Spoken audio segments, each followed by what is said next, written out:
This is the DTV Digest, the podcast that brings you news and reviews of films which didn't make it to the cinema. And now, here's your host, Mike Parkin. Hello, everyone, and welcome to the DTV Digest. I'm your host, Mike Parkin, and joining me, as usual, are Richard Hawes. Hello, everyone. And Stephen Lockridge. Hello. This week, we've got 3 new films to review. We're going to kick off with the animated Hundreds of Beavers. Then we have All Souls and Lovely Dark and Deep. Our short shot is SHADOWFIST 3, the final chapter. And then we've got a right humdinger for our DTV Throwback, Control. So without further ado, let's crack on.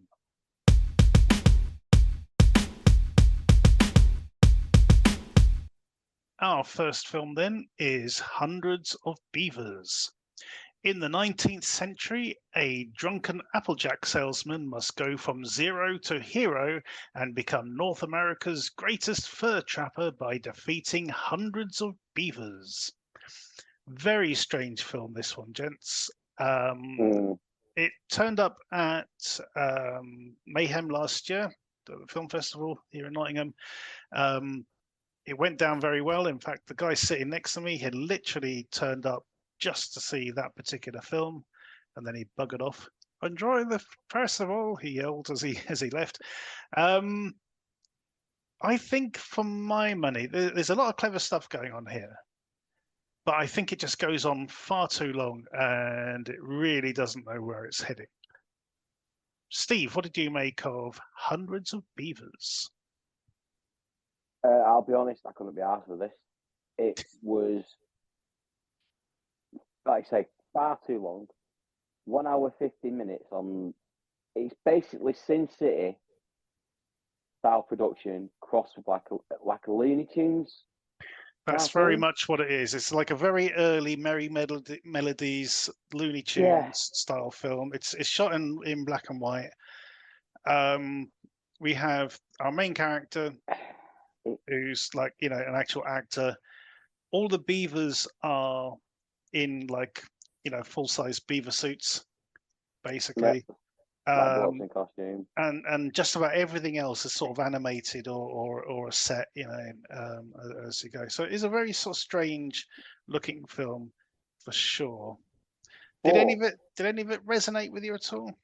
No, it's just completely pointless. Honestly, I don't. It gets to about 3/4 of the way through, then you finally realise,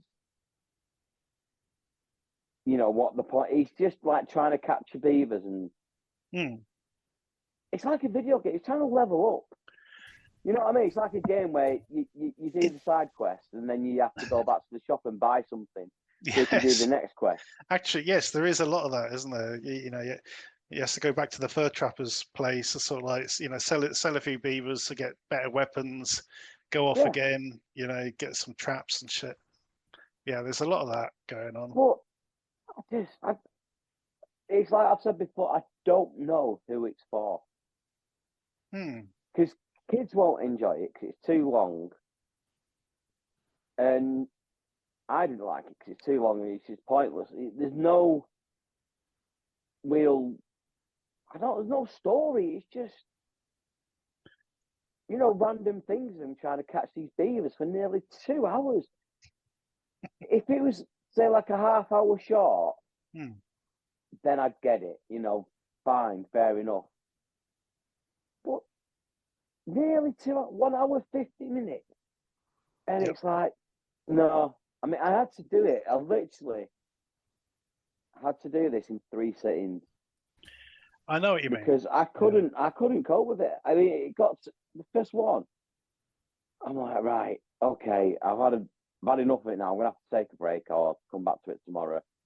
But I'll be about half hour in. Sorry, like halfway in.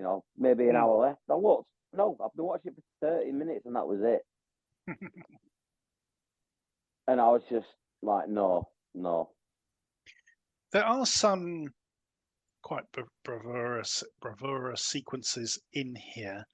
The way things develop. You know, he basically ends in it's the Death Star sequence from Star Wars, basically, but in beaver form.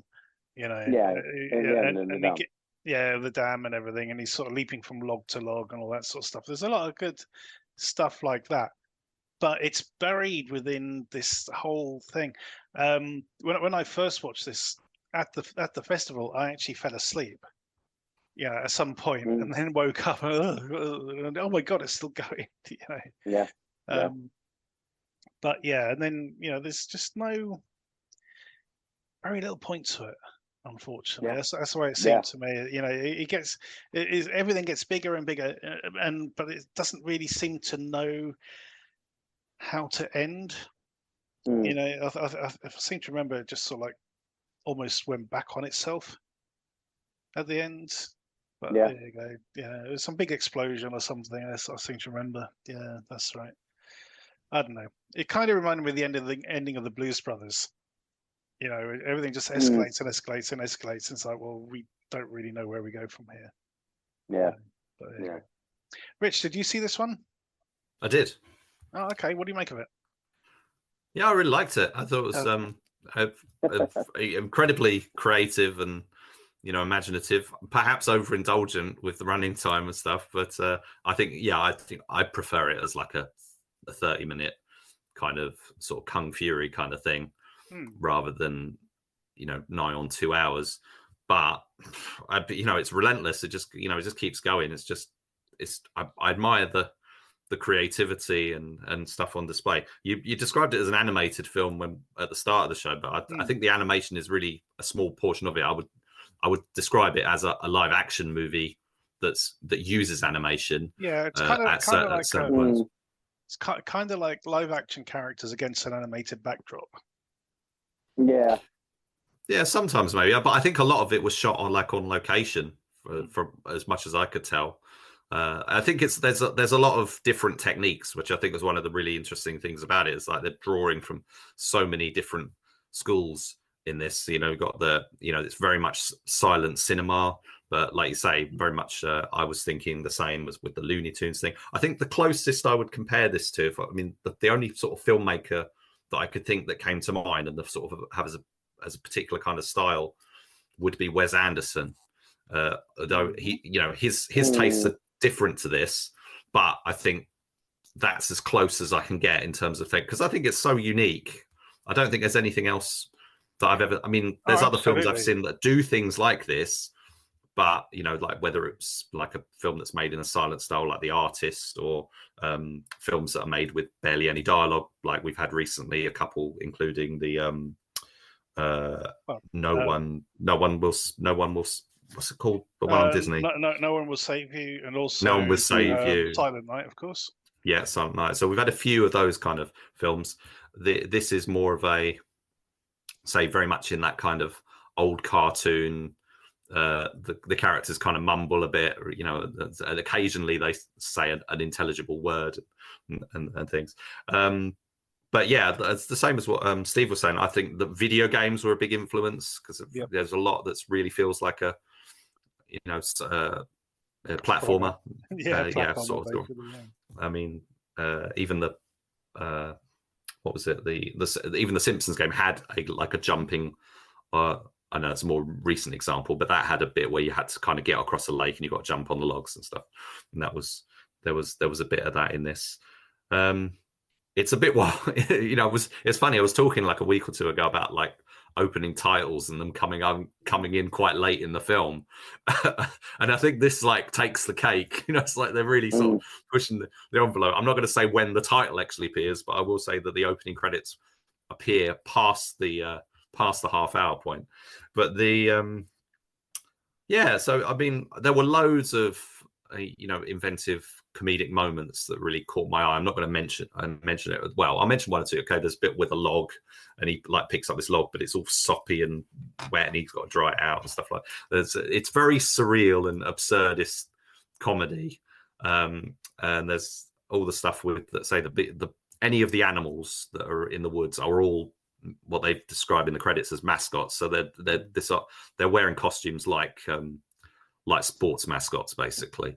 So loads of beavers. You got lots of stuff with rabbits at the start, raccoons as well.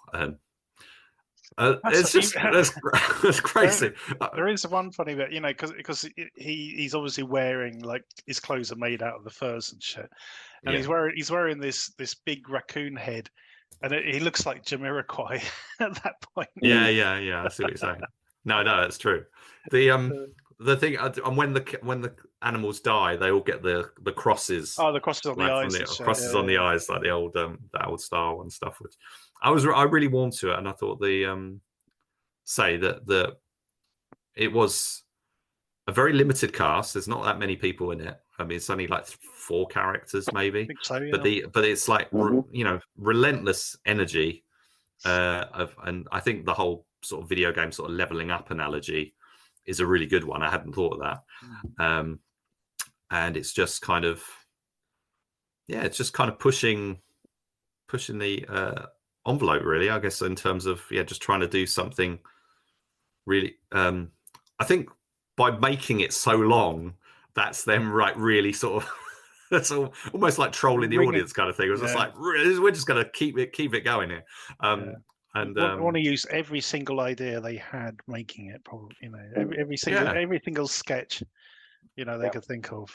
I'd love to see like the making of and stuff. I mean, the director Mike Cheslick, a writer-director, I should say, was also. I mean, he's mainly worked as an editor. He's directed a couple of things, including a couple of shorter projects, including a short film called Lips and another one which was called. Scheme Squad, which has got Jack Quaid in it, so I'm quite keen to check that out.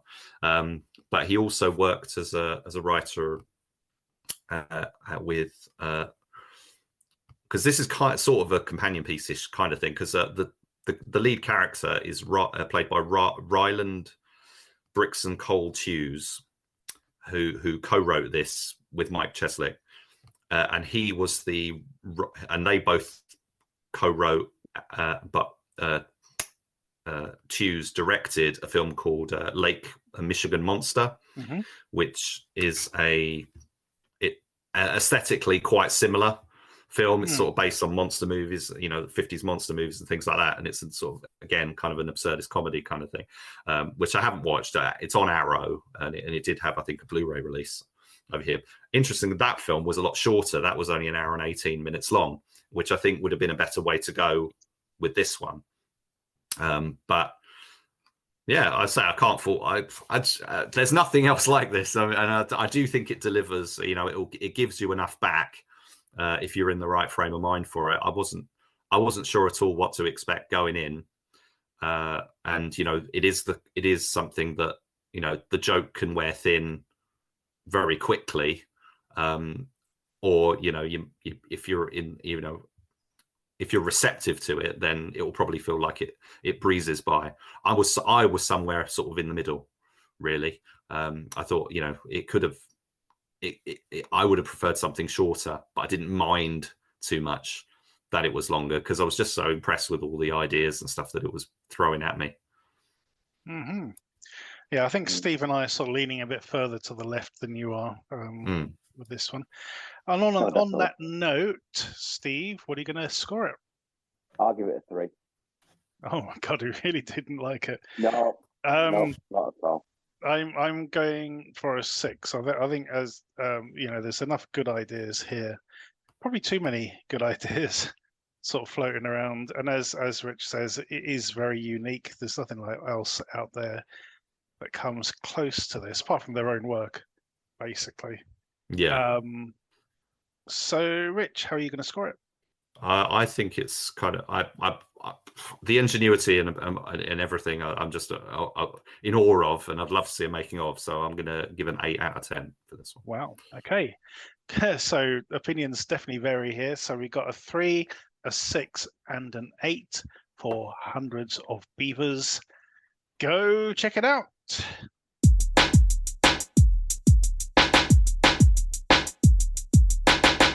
Our next film is All Souls. A young confidential informant is sent on a dangerous undercover operation. It's a no-holds-barred look at the vulnerable foot soldiers of the war on drugs, young criminals who are pressured to work for the police. We certainly do get to see that side of things. Our hero is a young mother coerced by these two detectives after being nicked for shoplifting, I think it was, into doing the dirty on her ex-boyfriend and possible father of her daughter. And we find out also throughout the film exactly how these two detectives ended up focusing on her, because somebody that she trusted ended up getting nabbed, and he basically turned on her. So he gave up her name. They went after her, thinking she's the next stage in the food chain to get to this other guy. I do like the look of this film. I think the visuals here are great. The way it's shot, the way it's lit, are superb. I do have an issue with the sort of maternal motivation put upon our protagonist. It's like it feels like emotional manipulation to me. It's like it's not enough to have this young woman. It's like, oh no, we got to make her a mother as well, and her daughter's in peril, which is why she's going to do what she's going to do. It annoys me, I have to say. Steve, what did you make of All Souls? I enjoyed this one actually. I kind of disagree with what you're saying about the being the mother bit. I do disagree with that, because I thought that actually brought, I think, more to it. Because she's young and she's in this put in this position by the police, which they cock up and they leave her high and dry in the shit. And to me, it was built more tension with the daughter being involved as well, because it gets to like the halfway point, and then it all goes tits up and all starts going wrong for her, and then that just give it a bit more impetus to carry on in the story, if you know what I mean. Sure. Rather than just have it, the bus go wrong and then you got the extra on top of that. And I thoroughly enjoyed it. Like I said, I thought it was shot really well. I thought the performances were great.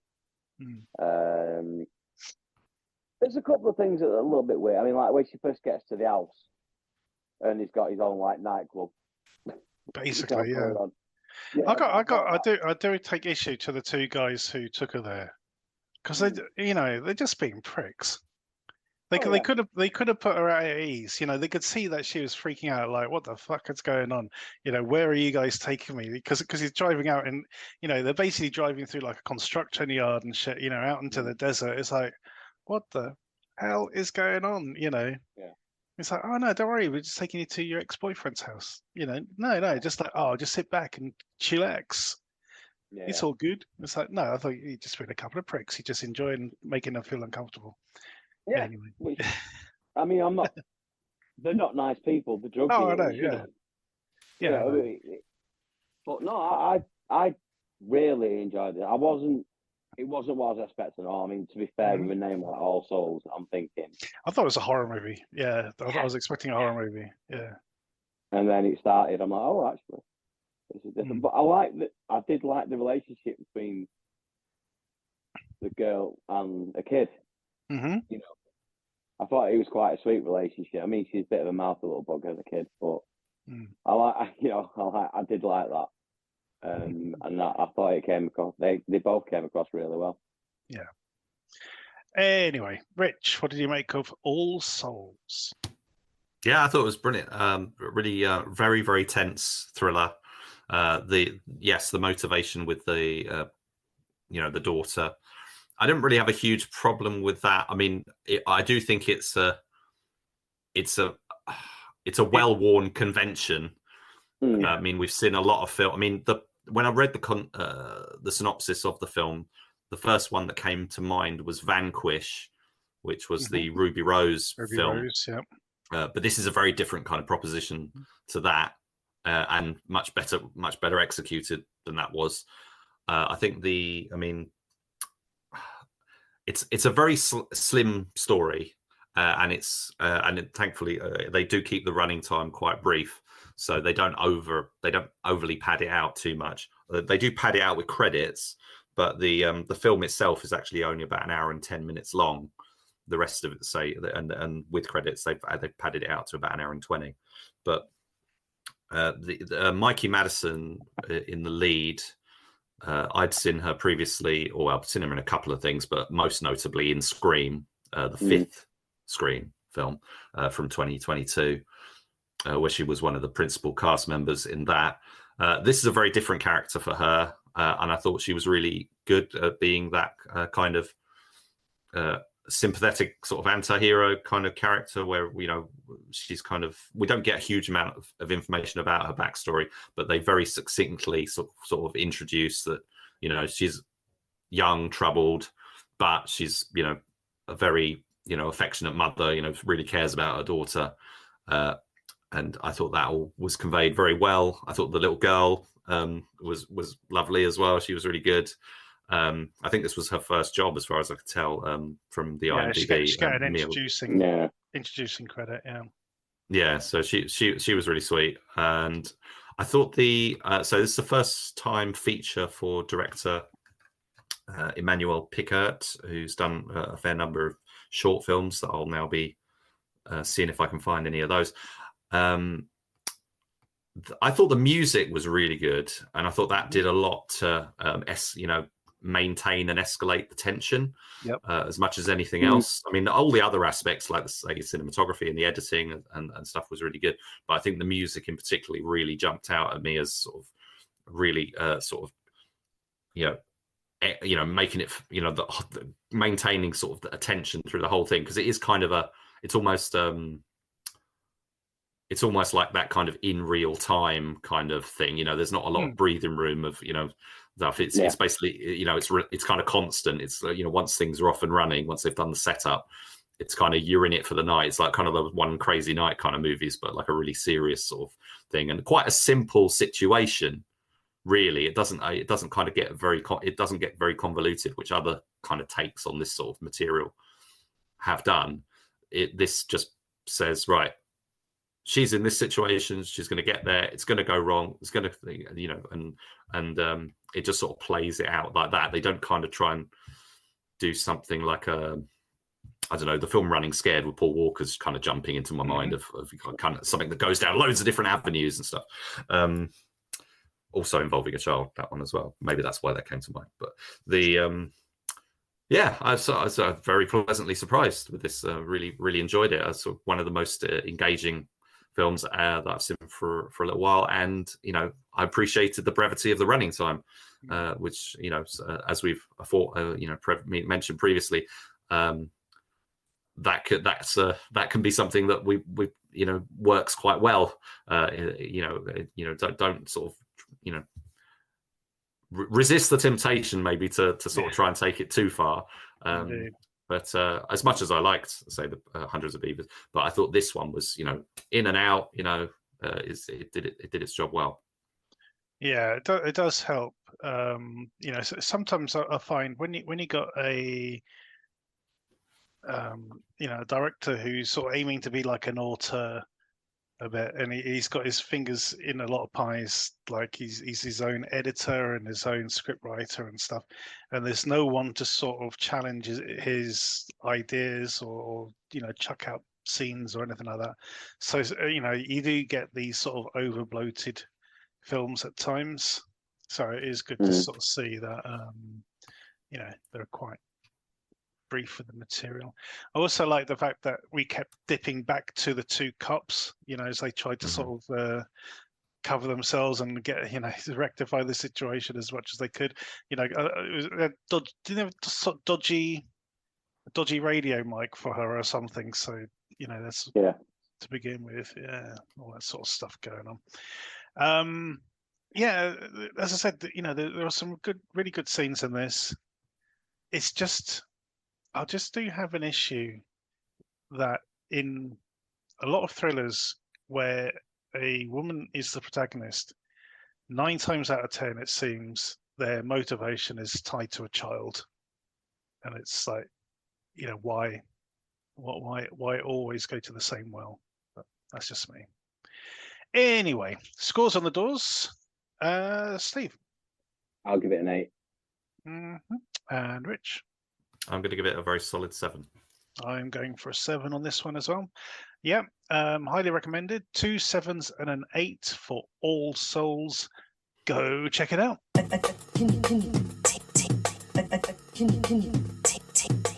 Our next film is Lovely, Dark and Deep. Lennon, a new backcountry ranger, travels alone through the dangerous wilderness, hoping to uncover the origins of a tragedy that has haunted her since she was a child. This is a very well put together film. I do like these ones which are sort of set in the national parks. I saw recently Those That Want Me Dead, the Angelina Jolie one. Mm-hmm. We also covered that. What was the one called? Which was set in the tower. Joe Trulio one, wasn't it? One he directed. Yeah. It's like The Outpost. Was it just called The Outpost? Or I something? think it was. Yeah, I think it was just called Outpost. Yeah, let's go with that. Yeah, so we covered that one, Outpost. That that was set in this sort of similar sort of environment as this. And there's been others. There's another one called Body at Black Rock, I think it's called, or Bad Day at Black Rock, which is another one about a park ranger who finds a body, and that's and someone who may have been the killer. That looks very good. I think that's on Prime. But yeah, this was really well done. It's got very sort of enigmatic sort of style to it. Things just get sort of crazier and crazier. I did like the fact that her sort of loose cannon ways got her in deep shit with her bosses. It's like basically almost got her fired at one point. It's like you saved somebody, but you broke every single rule to get there. You're fired. It's that kind of thing. That was all really good. And yeah, it builds to this sort of like very sort of Twin Peaksy kind of scenario. I'm trying to think of another film which it reminded me of, where you end up with this sort of deep, sort of dreamlike situation. And I loved the ending as well. It's just like really, really crazy, sort of last minute, where you think everything's sorted and everything's sort of back to normal, and then something happens or something is said, and it's sort of like, oh, okay, that's the new status quo. It's very strange. Steve, what did you make of Lovely, Dark and Deep? Bit too strange for me. Okay. I think it starts off pretty normal, and then about halfway through, it just veers into this. It's like Twin Peaks in a country park. I don't know. It's really hard to know. It just goes weird and off on tangents, and like I say, it starts doing just not almost not making sense, but it just goes mental. Basically, it's like a bad trip or something, and it just that's when it kind of lost me. Like I said, it looks great. I mean, it's shot really well. It looks beautiful, but it just didn't. At that point, it just didn't do anything for me. I don't know. Like it's a bit like From Dusk Till Dawn. It's just two films that. I know in the past you know what I mean? Yeah, I know in the past you've had issues with films which take too much of a tight turn in the sort of tonal shifts. Like the one about the taxi driver that we saw. Was it last year? The year before? Or that's the ride share, whatever it's called. That sort of thing. So yeah, I'm not too surprised that you possibly, as it veered left, you kept going straight. Yeah, basically. Rich, what did you make of Lovely, Dark and Deep? I liked it. I was interested in it because it stars Georgina Campbell, who comes from my neck of the woods, or at least I don't know if she went. I think she went to school, but she was definitely born not too far away from me here, and she's doing really well for herself in the States. And now with Barbarian was a big hit last year, and she's done things like Bird Box Barcelona, which I haven't checked out yet, but so I was interested to see that. I thought she gave another really good performance here. So her American accent is really good. I had no idea she wasn't American. Yeah. No, that's what I say. It's quite. There are a lot of actors who are not from America who can do really good convincing American accents, and then there's the others who they're really obviously not. Hugh Laurie and people like that. It's just like I can't look at him. It's like I don't know how people take him seriously as an American because I don't think he sounds American at all. But people do, obviously. But yeah, I think she's flawless in everything I've seen her in. The film itself kind of reminded me of The Moor a bit, which is a film which hasn't come out yet, but we covered it a while back, but it should be hopefully out soon. Say not entirely, but there's touches of it. I think between that and the Outpost, which is definitely probably the closest to it, I would say, because it's very much psychological. It's about an isolated character who's sort of dealing with their own kind of traumas and stuff. They're kind of unraveling and all this sort of thing. So I think this and Outpost are very, very similar in those regards. The film does kind of a little bit of almost podcast exposition kind of thing of like playing. That was an interesting bit. Yeah, and apparently that is an actual podcast. That is not like something they just recorded for the film, because at the end credits, it credits last podcast on the left, episode 44. So that would be quite interesting to check out. Right, and the other thing, say with the whole, can you trust what she's seeing, what she's experiencing and stuff? It reminded me a lot of Nightmare on Elm Street. Especially like the later films, they had this kind of dream-like, almost like you're expecting Freddy Krueger to appear at any moment kind of thing. But and it kind of twists, and you just don't know where you stand with it, really. It's really, it's that kind of psychological thriller kind of thing. It's a head scratcher, very atmospheric head scratcher, I'd say.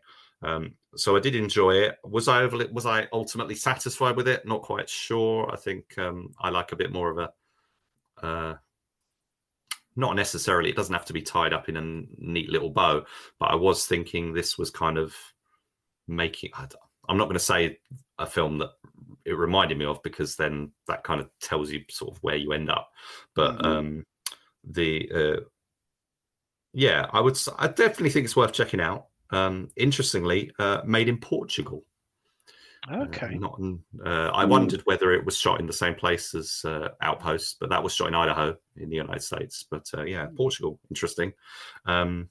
I thought the supporting cast was really good as well in this. So not any actors I was familiar with, but very convincing characters. Yeah, I like the boss. The boss ranger. There's the elderly Chinese lady. I thought she was really good. It's kind of weird. Yeah, no, I did like this a lot, I must admit. And as I said, as you probably gathered, I did like that last moment, which I'll talk about later. So, scores on the doors. Steve? I'll give it a 6.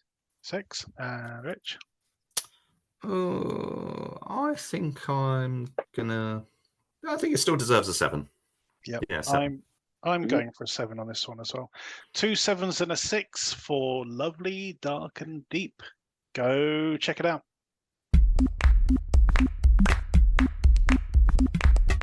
Our short shot this week is SHADOWFIST 3, the final chapter. 30 years after the events of SHADOWFIST, a new warrior seeks to find and wield the immortal scroll of the Shadow Fist. This time, Sister Moon, a disciple of a venerated lineage of respected masters, along with her brother Lu Chen, is on the hunt. As they travel to the undisclosed location, The two discuss what it means to be worthy of wielding this item. Meanwhile, the nefarious Chi Sha gang has other plans for the scroll. Pretty decent short, this one, guys. 30 minutes long. Lots of exposition going on. But there are some really nice shots in this, and the fighting is pretty sublime. Steve, what do you get on with this one? I agree with the fighting. There's just one thing I want to ask, because either I've missed it or not. Is this set in the past?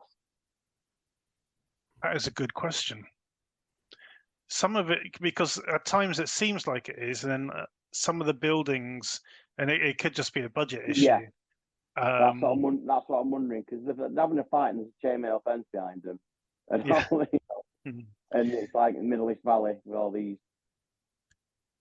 Yeah, I think I don't know, just an amalgamation of the two. I think so. I don't think it's trying. I think it's kind of trying to go for a sort of alternate reality or fantasy version of, I don't think it's trying to be a literal. It's like the sort of racial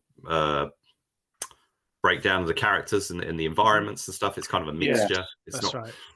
It's not trying to. Yeah, I think it's like I'll be honest, an homage. That threw me. That I'm like, hang on a minute, guys. Surely you could have picked a field or something. I don't know, but you couldn't see anything in the background. Apart from that, I enjoyed it. I mean, some of the dubbing again is a little bit dodgy, especially on the bad guy at the end. I just thought the ADR on that was atrocious and could have done with a bit more help.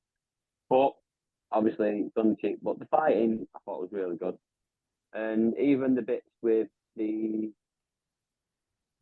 the cocky bloke. Yeah, I should have it. You shouldn't have it, and all that kind of stuff. I thought was actually pretty interesting as well, just to give that balance, to show he's all right, but he is a bit of a knob. He's not going to be. He isn't Thor wielding Mjolnir. You know what I mean? Rich. Yeah, not bad. Yeah, Rich, you curated this one as usual. What are your thoughts?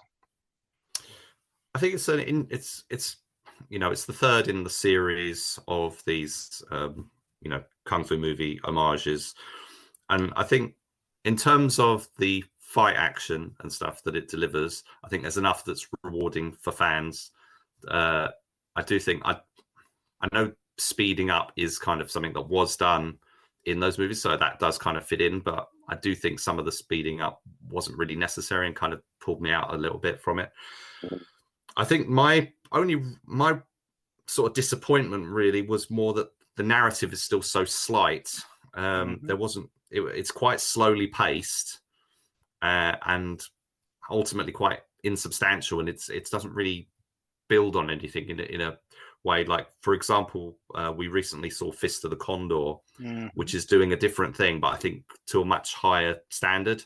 There was, and that was also something that was quite episodic. But this, I don't know if it's a budgetary. Partly it's budgetary thing, because I think it does lack some of the polish of some of the high end shorts that we've discussed and recommended on the show. But I think in terms of the fight choreography and stuff, yes, very definitely worth watching. We've got, but we have seen some in terms of the filmmaking and the storytelling.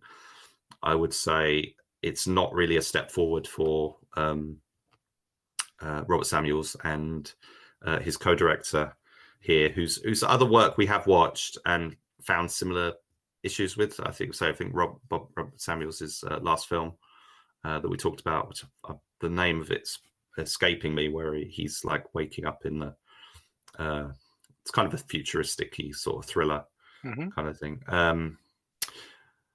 But whereas there was another film he did called Yocando con Fuego, which he didn't direct, which I thought was much tighter, much stronger, had a lot better, had a lot more going on with it. So I think it's worth seeing if you're a fan, kung fu movie fan, or fan of martial arts short films and stuff. Definitely, but there's a lot of other much better made and better stories within this kind of run, because this is 34 minutes long. I just think they could have done a lot more with that running time.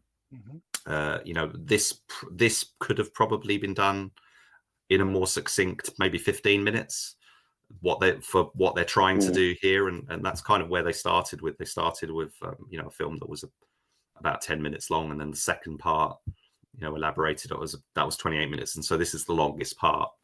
The other thing to mention, because this one's got a different lead, this is no, let me check what's her name. Rock's hang on, Sister Moon. Sister Moon's a character. Yeah, I'm just trying to double check who she's played by. Roxy Linda Vasquez. Yes. Thank you, Steve. So I was quite looking forward to seeing her and what she was going to bring to it and stuff. And yes, she, in terms of the fights, she's there, but I just don't think they give her that much to do in terms of the narrative and the story and the acting performance opportunities and stuff. So, but there's also Ron Hall is also in this action movie veteran. Ron Hall, but yeah, say there's some dubbing and things. So I think that's to do with budgetary restrictions and having to record a dialogue post-production maybe and stuff. But yeah, so I've got some reservations, but I still recommend it. I still think it's worth seeing. I just want to pick up on three little areas that I really did like about this. So the fighting, that's was very good. I thought Sister Moon's sort of Wing Chun style worked really well. Sound effects, brilliant. That all worked. The absence of sound effects worked as well for a couple of moments. Thought that was really good bit of editing.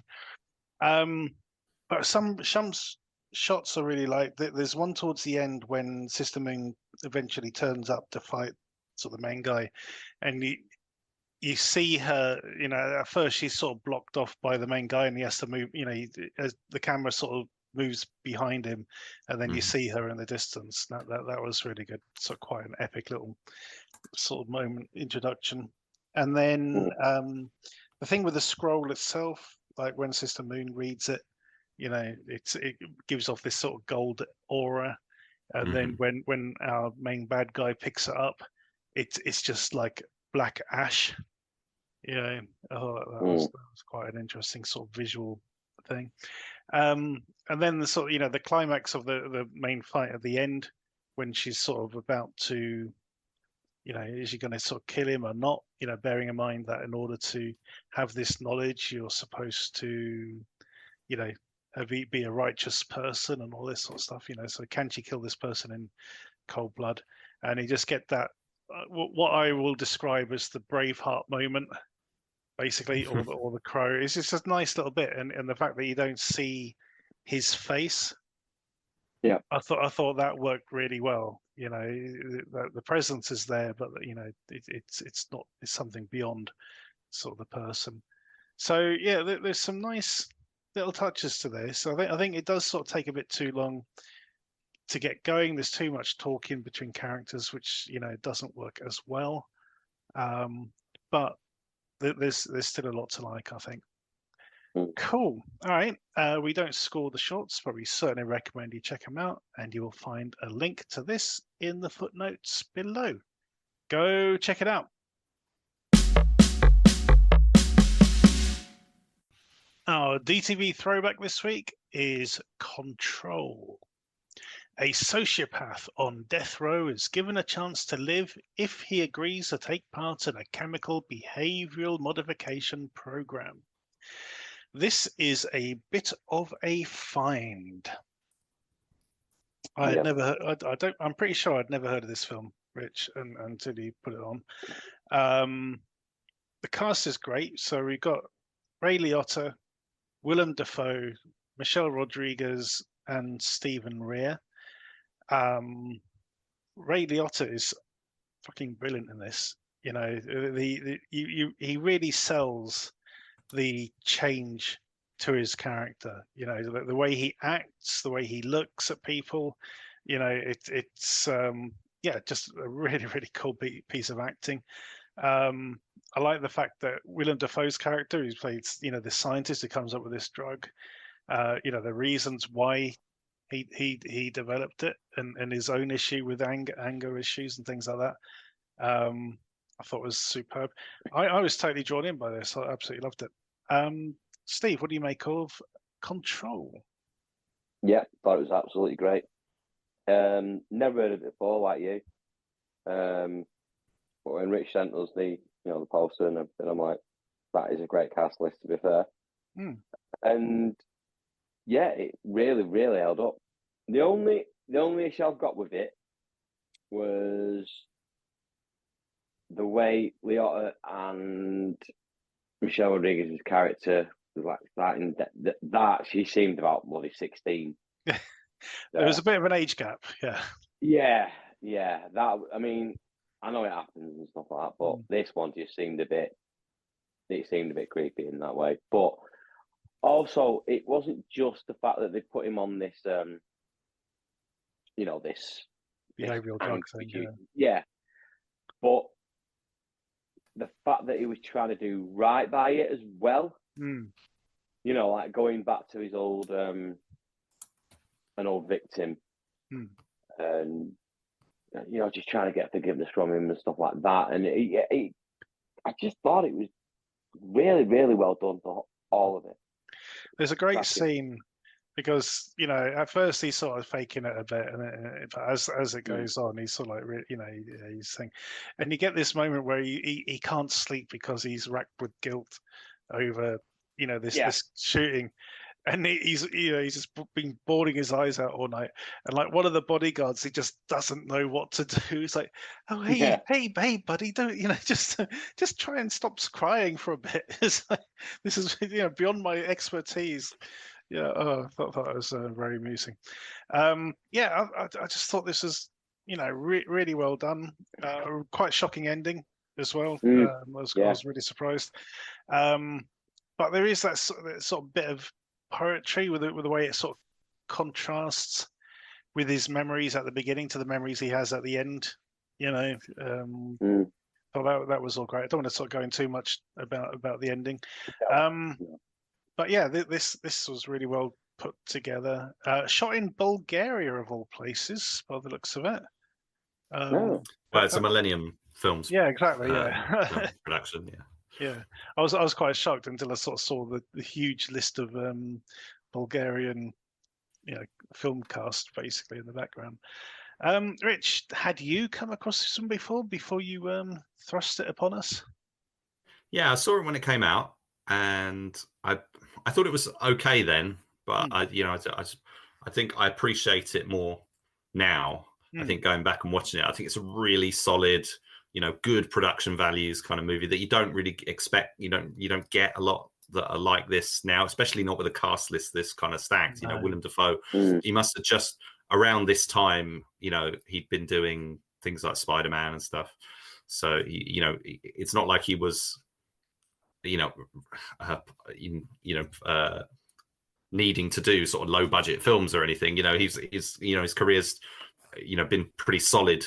You know, same as Ray Liotta. You know, they're both, character actors and stuff who have done really, great stuff, both as leads and supporting players. And still, you know, in the case of Willem Dafoe, obviously we lost Ray Liotta quite recently, but Willem Dafoe, you know, is still very successsul and seems to have not aged really, from what I could tell. He looks very similar to how he did then. But yeah, I agree. I think Ray Liotta's, you know, this is a perfect role for him because he gets to play kind of the really nasty character that we kind of expect him to be able to, a bit like kind of what he did with, you know, other key roles in his career, like Goodfellas and stuff. He can play like, he can do stuff like really mean stuff, but then he can, you know, he's got,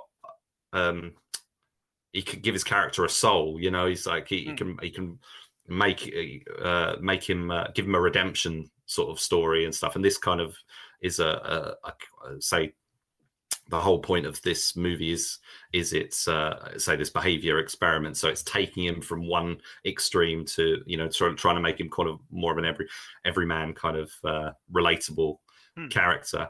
The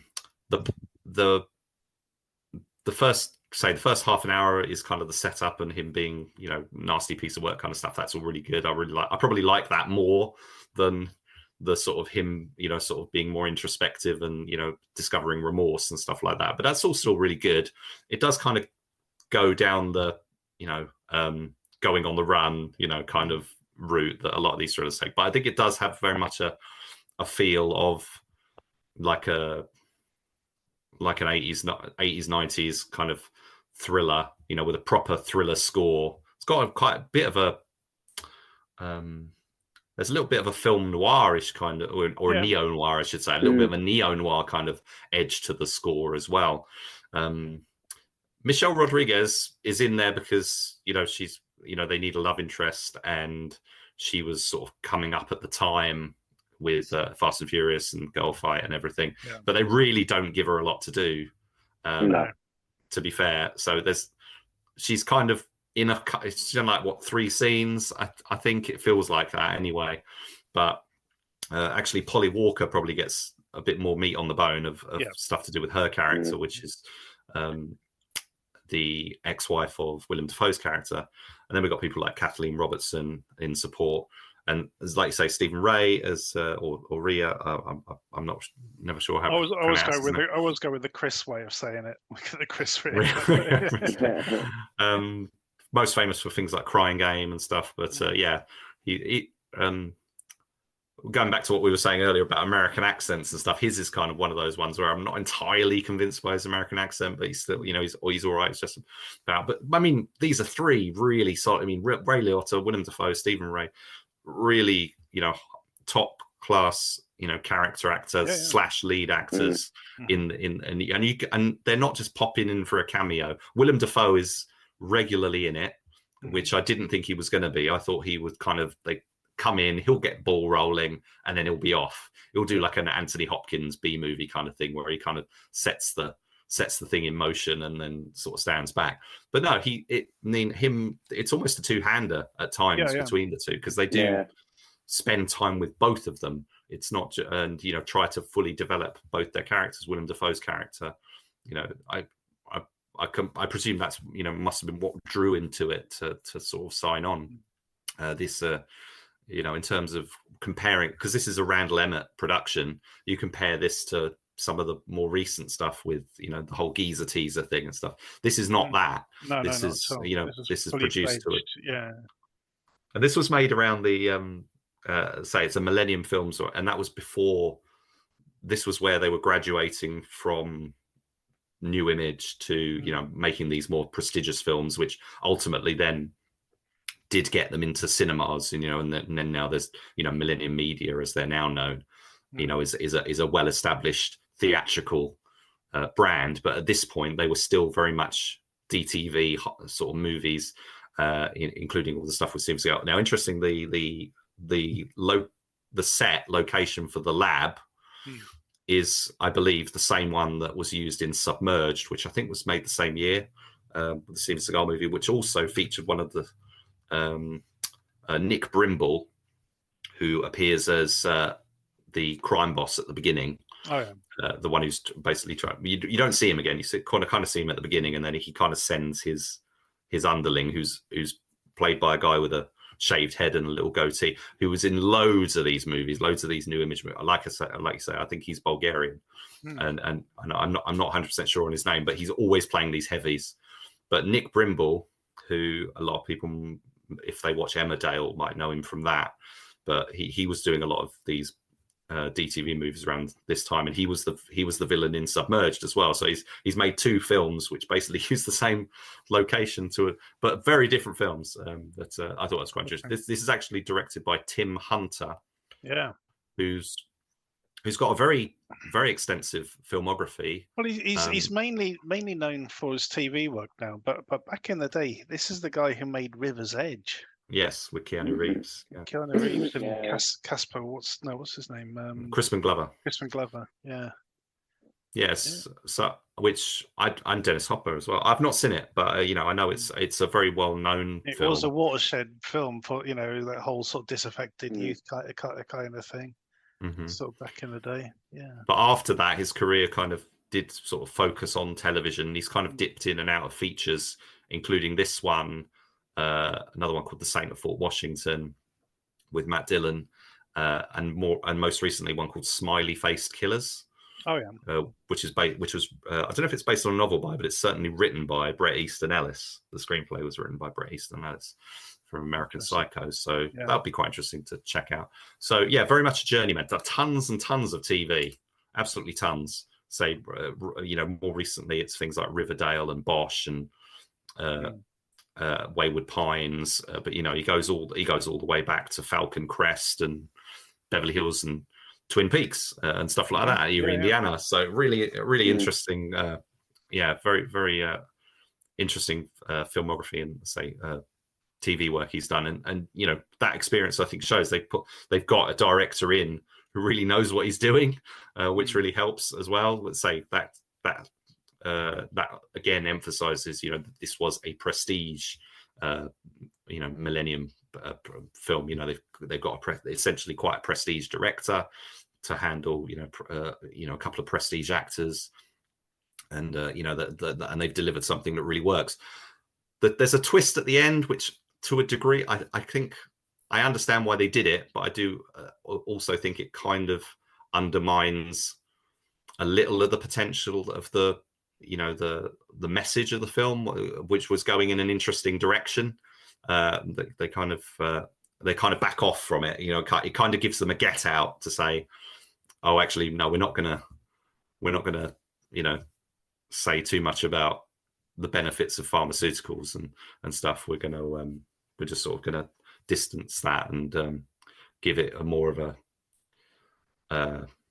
it's kind of a get out of jail free card but then there's a the concluding moment, which is quite apt, really, considering what the story is. This is a redemption story for the character who was a bad guy who did bad things. So is it going to be a happy ever after kind of story for? You'll have to go check it out to find out. Yeah, and on that note, that is the end of the episode. So thank you for listening. Thank you for Rich and Steve for putting up these films this week. Most of them I think we pretty much enjoyed. Bit divided on Hundreds of Beavers, but there you go. Don't forget to check us out on Facebook and Twitter at the DTV Digest, and also the Short Shots. A new episode of that is going to be recorded very soon. Thank you for listening. Tune in next time.